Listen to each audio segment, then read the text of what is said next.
بسم اللہ الرحمن الرحیم اللہم صلی علی سیدنا و مولانا محمد وبارک وسلم۔ السلام علیکم۔ امید کرتا ہوں آپ سب خیریت سے ہوں گے۔ قاضی افضل کی جانب سے ایک بار پھر میں آپ کی خدمت میں حاضر ہوں۔ آج کا وظیفہ ان تمام سٹوڈنٹس کے لیے ہے جو سی ایس ایس میں کامیابی چاہتے ہیں۔ کئی دفعہ سی ایس ایس پاس کرنے کی ٹرائی کی ہے لیکن وہ کامیاب نہیں ہو سکے، یا وہ امتحان میں کامیاب ہو گئے ہیں لیکن انٹرویو میں وہ کامیاب نہیں ہو سکے۔ تو میری ان تمام حضرات سے گزارش ہے کہ جب آپ سی ایس ایس کا پیپر دینے جائیں یا سی ایس ایس کے انٹرویو کے لیے جائیں تو اس عمل کو کر لیں، اس وظیفہ کو کر لیں، تو انشاءاللہ العزیز جو انٹرویو کرنے والا ہوگا وہ آپ سے آسان کوسچن کرے گا، یا پھر آپ کی غیبی خزانوں سے اللہ تعالیٰ مدد فرمائے گا جس کا آپ کو گمان بھی نہیں ہوگا۔ تو وظیفہ بتانے سے پہلے میری آپ تمام حضرات سے گزارش ہے کہ اگر ابھی تک آپ نے ہمارے چینل کو سبسکرائب نہیں کیا تو سب سے پہلے ہمارے چینل کو سبسکرائب کر لیں تاکہ آپ کو ہر نیا وظیفہ، ہر نیا عمل بآسانی ملتا رہے۔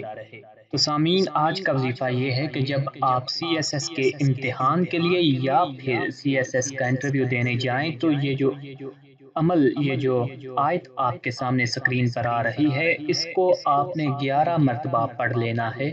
اول آخر 11 مرتبہ، 7 مرتبہ یا 5 مرتبہ کوئی بھی درود شریف پڑھ لیں، اور اس آیت کو آپ نے 11 مرتبہ پڑھنا ہے اور آپ نے انٹرویو یا امتحان کے لیے چلے جانا ہے۔ آیت میں ایک بار پڑھ دیتا ہوں، بسم اللہ الرحمن الرحیم۔ اغثنی اغثنی اغثنی یا الہی انک علی کل شیء قدیر۔ اس کا مطلب ہے کہ یا اللہ میری مدد فرما، یا اللہ میری مدد فرما، یا اللہ میری مدد فرما۔ آپ اس عمل کو کرنے کے بعد امتحان یا انٹرویو کے لیے چلے جائیں تو انشاءاللہ العزیز اللہ تعالیٰ اپنے خزانوں سے آپ کی غیبی مدد فرمائے گا۔ تو آخر پہ میں آپ کو بتا دوں کہ یہ عمل آپ نے وضو کی حالت میں کرنا ہے اور امتحان یا انٹرویو کے لیے جانا ہے۔ کچھ حضرات بغیر وضو کے عمل کرتے ہیں، لیکن بغیر وضو کے عمل کرنے میں کوئی حرج تو نہیں ہے، لیکن اگر آپ وضو میں یہ عمل کریں گے تو آپ کو زیادہ فائدہ دے گا، اور پورے یقین کے ساتھ اس عمل کو کیجیے تو انشاءاللہ اس کا جو رزلٹ ہے وہ آپ خود دیکھیں گے۔ آخر پہ میری آپ تمام حضرات سے گزارش ہے کہ ہمارے وظائف کو اپنے دوستوں، اپنے چاہنے والوں کے ساتھ بھی شیئر کیا کریں تاکہ زیادہ سے زیادہ لوگ ان سے استفادہ حاصل کر سکیں۔ اللہ تعالی ہم سب کا حامی و ناصر ہو۔